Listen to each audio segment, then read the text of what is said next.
ఎంత గొప్ప కొడుకుని కన్నావు బావా అంటూ రామరాజుకి ధీరజ్ గురించి గుండె పగిలే నిజాల్ని చెప్పిన సేనాపతి.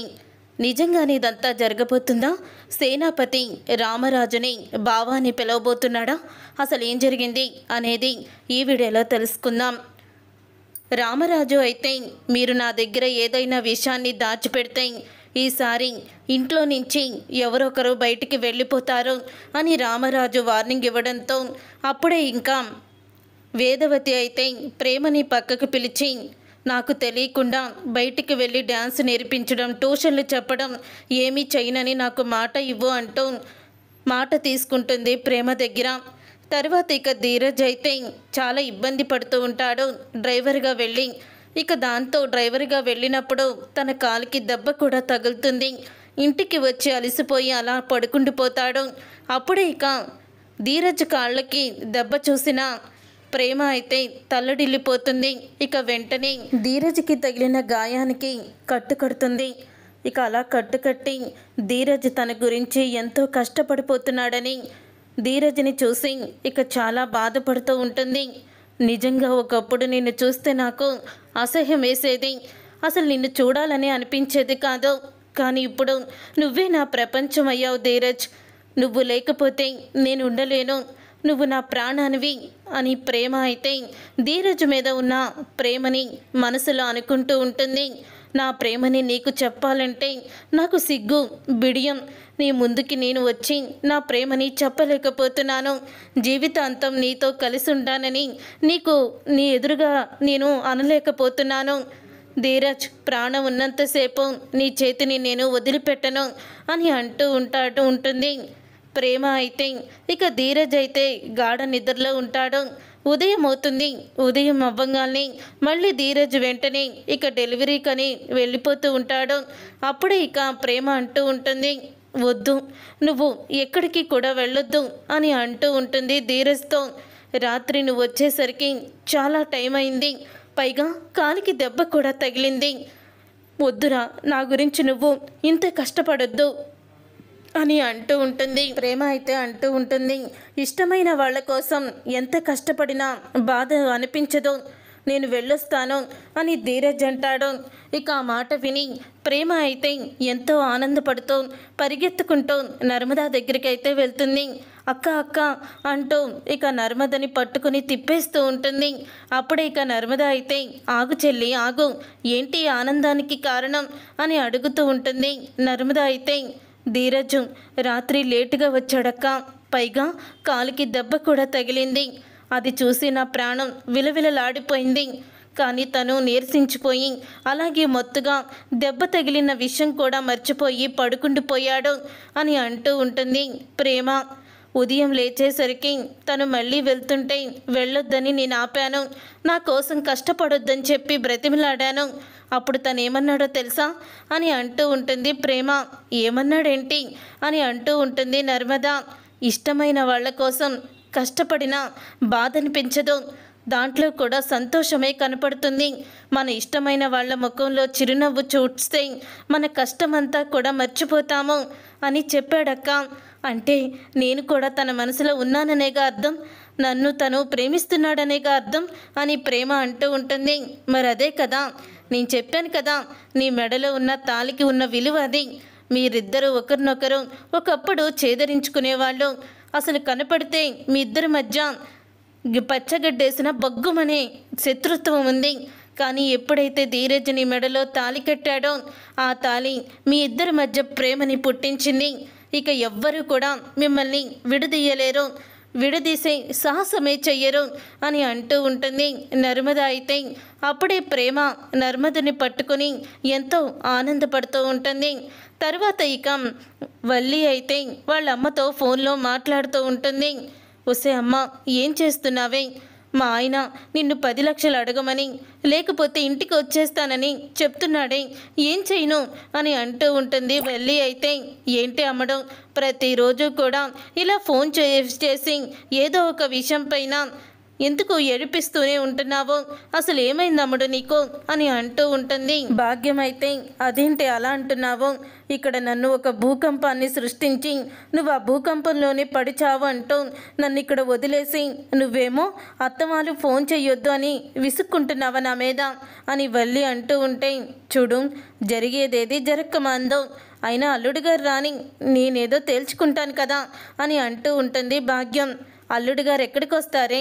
మనం అద్దెకు తీసుకున్న బంగ్లాకి వస్తారు, అంతే తప్ప బస్తీకి కాదు. బస్తీలో ఉంటామని అయినా అనుకుంటారా ఏంటి అని అంటూ ఉంటుంది వల్లి. అప్పుడే భాగ్యం అయితే, అవును కదా, అల్లుడు గారి దృష్టిలో మనం కోటీశ్వర్లం, ఆ బంగ్లాలో ఉంటామని తెలిసే తప్ప బస్తీలో ఉంటామని తెలియదు కదా అని అంటూ ఉంటే, అప్పుడే ఇక ఆ మాట విని చెప్తూ ఉంటుంది భాగ్యం అయితే, సరే నేను ఈలోపు ఏదో ఒక ప్లాను ఆలోచిస్తాను, ఒకరోజు అల్లుడు గారి ఇంటికి రాకుండా ఆపు అని అంటూ ఉంటుంది భాగ్యం. సరే అమ్మా, ఒక్కరోజైతే నేను ఆపగలను, తర్వాత ఇక ఆపలేను అని అంటూ ఉంటుంది వల్లి అయితే. అప్పుడే నర్మద ప్రేమ ఇద్దరు కూడా వల్లి ఫోన్లో టెన్షన్ పడుతూ మాట్లాడడం అంతా కూడా గమనిస్తూనే ఉంటారు. అక్క, ఈ మధ్య వల్లి అక్క ఎందుకో టెన్షన్ పడుతుంది, నువ్వు గమనించావా? ఆ రోజు అత్తయ్య నగలు తీసుకురండి బ్యాంకులో పెడతాను అని అంటున్నప్పుడు ఆ నగలుకి తీసుకొచ్చింది, కానీ తనలో ఏదో తెలియని టెన్షన్ అయితే నేను గమనించాను అని అంటూ ఉంటుంది ప్రేమ. నువ్వేంటి, నేనే గమనించాను, పైగా ఆ నగలు నాకు గిల్ట్ నగల్లా కూడా కనిపించాయి. అత్తయ్యని అసలు ఆ నగలు లెక్కయకుండానే తను పెట్టైనా మూట కట్టైనా అంటూ అత్తయ్య గారిని కన్ఫ్యూజన్లో పెట్టేసి అవి లాకర్లో పెట్టించేసింది అని అంటూ ఉంటుంది నర్మద. అదేంటక్క, బ్యాంకులో పెట్టేటప్పుడు వాళ్ళు బంగారమో కాదో చెక్ చేస్తారు కదా అని అంటూ ఉంటుంది ప్రేమ. లేదు, మనం బంగారం తాకట్టు పెడితేనే అది బంగారమా కాదా అని చెక్ చేస్తారు తప్ప లాకర్లో పెట్టేటప్పుడు చెక్ చేయరు, అందుకని ఎవరికి కూడా అనుమానం రాదు అని అంటూ ఉంటుంది నర్మద అయితే. మరి ఈ విషయం ఎలాగక్క తెలుసుకునేది? వల్లి ఏదో నిజాన్ని దాచిపెడుతుంది, ఆ వల్లి జుట్టు పట్టుకుంటే ఇక మన జోలికి రాకుండా ఉంటుంది అని అంటూ ఉంటుంది ప్రేమ అయితే. అవును ప్రేమ, నేనే అదే అనుకుంటున్నాను. మావయ్య గారి దగ్గర ప్రతి విషయంలోనూ మనల్ని ఏదో ఒక రకంగా తను హింసిస్తూనే ఉంటుంది, ఏదో ఒక రకంగా మనల్ని మాటలు అనిపిస్తూనే ఉంటుంది, ప్రతిరోజు కూడా మనల్ని తిట్టిపిస్తూనే ఉంటుంది. తనేమో బాధ్యత తెలిసిన పెద్ద కోడలు అంటుంది, ప్రతి విషయంలో పెద్ద కోడల్ని అని ఆ మాట మాత్రం నేర్చుకుంటుంది అని అంటూ ఉంటుంది నర్మద. సరే అక్క, మనం ఈ రోజు నుంచి ఈ వల్లిని ఫాలో అవుదాం, ఈ వల్లి అసలు ఏం నిజాల్ని దాచిపెడుతుందో తెలుసుకుందాం అని నర్మద ప్రేమ ఇద్దరు కూడా రంగంలోకి దిగుతారు. ఇక ఇదంతా ఇలా జరుగుతూ ఉండగానే ఇక సేనాపతి అయితే ఇంట్లో ఆలోచిస్తూ కూర్చొని ఉంటాడు. అప్పుడే సేనాపతి దగ్గరికి వాళ్ళ అమ్మ అయితే వస్తుంది. ఇక వాళ్ళ అమ్మ వచ్చి, ఏంటి సేన, ఏంటి అలా ఆలోచిస్తున్నావు అని అడుగుతూ ఉంటే, ఏం లేదమ్మా అని అంటూ ఉంటాడు సేనాపతి. ఎందుకో నువ్వు దిగులుగా అనిపిస్తున్నట్టు నాకు కనిపిస్తుందిరా, ఏం జరిగిందో చెప్పు అని అంటూ ఉంటుంది సేనాపతి. వాళ్ళ అమ్మ అయితే, ఏం లేదమ్మా, నా కూతురు గుర్తుకొచ్చింది, అది చేసిన ద్రోహం గుర్తుకొచ్చింది అని అంటూ ఉంటాడు సేనాపతి. ఆ దేవుడు మన రాతల్ని ఎప్పుడో రాసి మనల్ని పుట్టిస్తాడట, ప్రేమకి ధీరజ్కి ముడిపెట్టాలని ఎప్పుడో ఆ దేవుడు రాసి పెట్టాడ్రా, అందుకని వాళ్ళిద్దరికీ ఇలా పెళ్ళయ్యింది అని అంటూ ఉంటుంది. చూడు, వాళ్ళు ఇద్దరు భార్యాభర్తలు, ఇక వాళ్ళని విడదీయడం మన వల్ల కాదు, కానీ విడదీయడం కూడా చాలా మహాపాపం. పంతాలు పట్టింపులు వదిలేసి ప్రేమని ఇంటికి పిలుద్దాంరా అని అంటూ ఉంటుంది. లేదమ్మా, నేను అస్సలు కూడా చచ్చిన ప్రేమని నేను ఇంటికి రానివ్వను. ఆల్రెడీ మన ఇంట్లో నుంచి ఒక ఆడపిల్ల వెళ్ళిపోయి ఎదురు కాపురం పెట్టింది ఒక అనాథతో. ప్రతిరోజు కూడా మీరు చస్తూ బతకండి నన్ను చూసి అన్నట్టు నా ఎదురుగానే ఉంది. ఇప్పుడు అదే ఇంట్లోకి నా కూతురు కూడా లేచిపోయి వెళ్ళి పెళ్లి చేసుకొని మనల్ని ఇంకా పాతాళంలోకి తొక్కేసింది అని అంటూ చాలా బాధపడుతూ ఉంటాడు సేనాపతి. అయితే కూతురని మమకారం ఉన్నా సరే అది నా పరువు తీసిందని నా మనసులో ఎప్పుడో దాని మీద ద్వేషం ఉంది అని అంటూ ఉంటాడు సేనాపతి. అయితే తర్వాత ఇక ప్రేమ కూడా అలా వాళ్ళ ఇంటికల్లే చూస్తూ ఉంటుంది. ఏంటి ప్రేమ, మీ ఇంటికల్లే చూస్తున్నావు అని అడుగుతూ ఉంటుంది నర్మద. ఏం లేదక్క, నాన్న గురించి ఆలోచిస్తున్నాను. ఎందుకో నాన్న ఉదయం నుంచి నాకు గుర్తొస్తున్నారు అని అంటూ ఉంటుంది ప్రేమ. అయితే అప్పుడే వేదవతి వెనకాలే ఉండి మాటలు వింటూ ఉంటుంది. చిన్నప్పటి నుంచి మా నాన్న నన్ను ఎంతో ముద్దుగా గారాబంగా పెంచారు. బహుశా ఆ గారాబం వల్లేనేమో నేను ఇలా చేయాల్సి వచ్చింది అని ప్రేమ అంటూ ఉంటుంది. నిన్నే కాదే, మా అక్క కూడా నన్ను ఎంతో గారాబంగా చూసుకుంది. ఎంతో గొప్పింటికి నన్ను పంపించాలని ఎన్నో కలలు కంది. నేను కూడా నీకులాగే చేశాను కదా, అందుకని వాళ్ళు ఓర్చుకోలేకపోతున్నారు అని అంటూ ఉంటుంది వేదవతి. అయితే ఏదేమైనా పుట్టింటి మీద మమకారం మాత్రం చావదు కదా. ఇప్పటికీ కూడా మా అమ్మ ఒడిలో పడుకోవాలని, సేద తీరాలని ఉంటుంది. కానీ నాకు అవకాశం లేదు అని అంటూ ఉంటుంది వేదవతి. నాకులాగే మీ ఇద్దరు కూడా పుట్టింటికి దూరం అయ్యారు. ఆ వేదన, ఆ బాధ నాకు తెలుసు అని నర్మదని ప్రేమని భుజాల మీదకి వాల్చుకొని వాళ్ళని ఓదారుస్తూ ఉంటుంది. అది చూసిన వల్లి అయితే అమ్మో అమ్మో, ఈ అత్తగారు వీళ్ళిద్దరినీ సొంత కూతుళ్ళ చూసేసుకుంటుందిగా, అంటే నేనే పరాయిదాన్నా అని అనుకుంటూ వల్లి అయితే అత్తయ్య గారండి, ఏంటండి ఇది, వీళ్ళిద్దరిని మాత్రం మీరు దగ్గర తీసుకుంటారు, నేనేం పాపం చేశానండి, నన్ను అలా వేరేగా చూస్తారేంటి అని అంటూ ఉంటే ఏం లేదమ్మా, వాళ్ళ పుట్టిల్లు గుర్తుకొచ్చింది, అందుకని ఓదారుస్తున్నాను అని అంటూ ఉంటుంది వేదవతి. ఓహో, లేచిపోయి పెళ్లి చేసుకున్నారు కదా, వీళ్ళ మొక్కలకి పుట్టిల్లే ఉంటుంది అని అంటూ ఉంటుంది వల్లి. అయితే అప్పుడు ఇక వల్లి మాటలకి, చూడు, మేము ఎలా పెళ్లి చేసుకున్నామో అది నీకు అనవసరం, ఇంటి గురించి మాట్లాడు, ఇంట్లో వాళ్ళ గురించి మాట్లాడు, మా సొంత విషయాల్లో జోక్యం చేసుకున్నావంటే ఈసారి ఇంటి పెద్ద కోడలను కూడా చూడను, చిన్న కోడలు చెయ్యి ముద్ర, పెద్ద కోడలు చంప మీద ఉంటుంది అని ప్రేమ అయితే ఊహించని షాక్ ఇచ్చేస్తుంది వల్లికి. చూసారా అత్తయ్య గారు, మీ ముందే నన్ను కొడతానని ఇండైరెక్ట్గా చెప్తుంది అని అంటూ ఉంటే, ఏ ప్రేమ ఏంటి నువ్వు అని అంటూ ఉంటే, లేకపోతే ఏంటత్త అసలు చూడు తను ఎలా మాట్లాడుతుందో అని అంటూ ఉంటుంది ప్రేమ. ఇంకోసారి నా గురించి కానీ నా పర్సనల్ విషయాలు కానీ లేవనెత్తావంటే మాత్రం ఊరుకునే ప్రసక్తే లేదు. ఈ విషయం మామయ్య గారితో చెప్తావేమో చెప్పు, అక్కడ కూడా నేను ఇదే సమాధానం చెప్తాను, అప్పుడు నేను అనుకున్నదే చేసి తీరుతాను అని చెయ్యి పైకి లేపి మరీ చెప్తుంది వల్లి. అయితే వల్లితో ప్రేమ అయితే అప్పుడే ఇక వల్లి అయితే కోపంతో రగిలిపోతూ లోపలికైతే వెళ్ళిపోతుంది. తరువాత ఇక రామరాజు బయటికైతే వెళ్తాడు.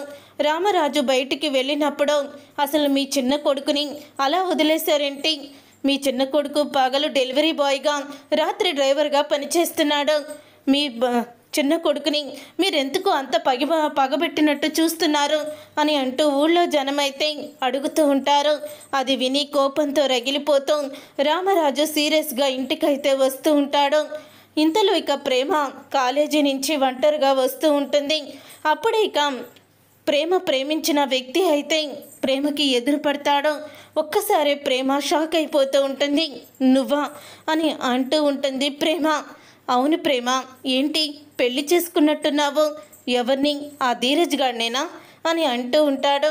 ఇంతలో సేనాపతి అటు మించి బండేసుకొని వస్తూ ఉంటాడు. ఇక ప్రేమని చెయ్యి పట్టుకుంటాడు ప్రేమించిన వాడైతే. అప్పుడే సేనాపతి అది చూసి ఇక దగ్గరికి వెళ్ళి వాడి చంప పగలగొడతాడు. పగలగొట్టేసరికి ఎవడరా నువ్వు అని అడుగుతూ ఉంటే, నేను ఒకప్పుడు ప్రేమని ప్రేమించిన వాడినండి, ధీరజు ప్రేమ కాదు ప్రేమించుకుంది, నేను ప్రేమ ప్రేమించుకున్నాము అని అంటూ ఉంటాడు. అప్పుడే ప్రేమ అయితే వాడి చంప పగలగొడుతుంది. చంప పగలగొట్టి, నాన్న వీడు మోసగాడు నాన్న, పెళ్లి చేసుకుంటాను ప్రేమించానంటూ నన్ను తీసుకువెళ్ళి పోలీస్ స్టేషన్లో వ్యభిచారం చేస్తున్నానంటూ నా మీద కంప్లైంట్ ఇచ్చాడు అని అంటూ ఉంటుంది ప్రేమ. అది విని ఒక్కసారి షాక్ అయిపోతూ ఉంటాడు సేనాపతి. అయితే ఇక షాక్ అయిపోతూ వాడింకా కోపంగా చూసేసరికి ప్రేమ నిజం చెప్పేస్తే వీడు నన్ను ఇక్కడే చంపేస్తాడు అని అక్కడి నుంచి పారిపోతాడు వాడైతే. అప్పుడే ప్రేమ అంటూ ఉంటుంది, ఏంటి నువ్వు, అవును నాన్న, నేను ప్రేమించింది వీణ్ణే, కానీ ధీరజుని కాదు, ధీరజ్ నా జీవితాన్ని కాపాడిన దేవుడు అని ప్రేమ అంటూ ఉంటే, నువ్వు చెప్పేది నాకు అర్థం కావడం లేదు అని సేనాపతి అడుగుతూ ఉంటాడు. అప్పుడే ఇక ప్రేమ అయితే జరిగిందంతా కూడా సేనాపతికి చెప్పేస్తుంది. ఇక సేనాపతికి చెప్పడంతో అప్పుడే ఒక్కసారే సేనాపతి షాక్ అయిపోతూ ఉంటాడు. బండెక్కమ్మ అని అంటూ ఉంటాడు ప్రేమని. నాన్న అని అనగానే బండెక్కమ్మ అని అంటూ ఉంటాడు. అప్పుడే ప్రేమ అయితే బండెక్కుతుంది. తర్వాత రామరాజు ఇక బయట డ్రైవర్గా పనిచేస్తున్నాడు ధీరజ్ అని తెలుసుకొని కోపంతో రగిలిపోతే ఇంటికైతే వస్తాడు. అప్పుడే ఇక ముగ్గురు కూడా అన్నదమ్ములు నవ్వుతూ జోకులు వేసుకుంటూ సరదాగా ఉంటారు. అప్పుడే ఇక రామరాజు అయితే ఇక ధీరజ్ కాలర్ పట్టుకొని, నువ్వు నా పరువు తీయడానికి పుట్టావురా, నువ్వు ఇంకా నా పరువు తీసి నన్ను వీధిలోకి లాగే వరకు నువ్వు నిద్రపోవురా, డ్రైవర్గా నువ్వు పని చేయాల్సిన అవసరం ఏంట్రా అని అంటూ రామరాజు అయితే తిడుతూ ఉంటాడు ధీరజ్ని. అప్పుడే ఇక ధీరజు, అది కాదు నాన్న, నేను చెప్పేది విను అని అంటూ ఉంటే, ఇక నువ్వు చెప్పేది వినను, నువ్వు నీ భార్య ఈ ఇంట్లో ఉండాల్సిన అవసరం లేదు, వెళ్ళిపోండి ఇక్కడి నుంచి అని అంటూ ఉంటాడు రామరాజు. అప్పుడే ఆ మాట విని, ఎందుకు బావా, ఎందుకు వాణ్ణి ఇంట్లో నుంచి వెళ్ళిపోమంటున్నావు అని అంటూ సేనాపతి గీత దాటి రామరాజు ఇంట్లోకైతే వస్తాడు. సేనాపతి గీత దాటి రామరాజు ఇంట్లోకి వచ్చి రామరాజుని బావా అని పిలిచేసరికి ఒక్కసారి అందరూ షాక్ అయిపోతూ ఉంటారు. రేయ్ సేనాపతి, ఏంట్రా నువ్వు ఇప్పుడు ఏమన్నావు అని అంటూ వేదవతి షాక్ అయిపోయి అడుగుతూ ఉంటుంది. అవునక్క, బావా అని పిలిచాను అని సేనాపతి అనగానే ఒక్కసారి ఇక వేదవతి అయితే ఎంతో ఆనందపడుతూ ఇక ఎమోషనల్ అయిపోతూ ఉంటుంది. అప్పుడే ఇంకా రామరాజు కూడా సేనాపతి అని అనగానే, నన్ను క్షమించు బావా, నీ పట్ల నేను చాలా తప్పులు చేశాను అని అంటూ ఉంటాడు. ఎప్పుడు అనాథ అని నిన్ను హేళన చేశాను, కానీ ఈరోజు నీ గొప్పతనం ఏంటో నాకు నీ కొడుకు తెలిసేలా చేశాడు బావా అని అంటూ ఉంటాడు ధీరజ్ని చూపించి. అప్పుడే అది విని ఒక్కసారి రామరాజు షాక్ అయిపోతూ ఉంటాడు. ఏంటి నువ్వు మాట్లాడేది సేనా అని రామరాజు అంటూ ఉంటే, అవును బావా, ఎంత గొప్ప కొడుకుని కన్నావో, అసలు ధీరజ్ని కడుపున పుట్టడం నీ అదృష్టం, ఇంత గొప్ప కొడుకుని కని వాణ్ణెందుకు బావా ఇంట్లో నుంచి వెళ్ళిపోమంటున్నావు, వాడు దేవుడి కన్నా గొప్పవాడు అని జరిగిందంతా కూడా చెప్తాడు. అప్పుడే వేదవతి నర్మద కూడా జరిగిందంతా కూడా చెప్పేస్తారు రామరాజుతో. అప్పుడే రామరాజు ధీరజ్ దగ్గరికి వెళ్తాడు. ఇక ధీరజ్ దగ్గరికి వెళ్ళి రామరాజు అయితే ధీరజ్ని కౌగిలించుకొని, చిన్నవాడు అయిపోయావురా, లేకపోతే నీ కాళ్ళు పట్టుకునేవాణ్ణి అని అంటూ ఉంటాడు రామరాజు. నాన్న, ఏంటి నాన్న మాటలు అని ధీరజ్ అనేసరికి, నువ్వు నా పరువు తీస్తావు, నా కడుపున చెడబుట్టావు అంటూ నేను ఎన్నోసార్లు ఎన్నో మాటలు అన్నాను, కానీ నాన్న మీద ప్రేమని పెంచుకున్నావు, ఒక ఆడపిల్ల జీవితాన్ని కాపాడినావని అర్థం చేసుకోలేకపోయాను కదరా మూర్ఖుణ్ణి అని రామరాజు అయితే ధీరజ్ని ఇక దగ్గరికి తీసుకుంటాడు. చూసారుగా ఫ్రెండ్స్, రాబోయే కథలో ఖచ్చితంగా ఇలాగే జరగబోతుంది. మరి ఇలాగే జరగాలని మీరైతే కోరుకుంటున్నారా? అయితే వీడియోని తప్పకుండా లైక్ చేసి ఛానల్ని సబ్స్క్రైబ్ చేసుకొని పక్కనే ఉన్న గంట సింబల్పై ఆల్ అని క్లిక్ చేయండి. అప్పుడే మేము పెట్టే ప్రతి వీడియో మీరు మిస్ కాకుండా చూసేవచ్చు.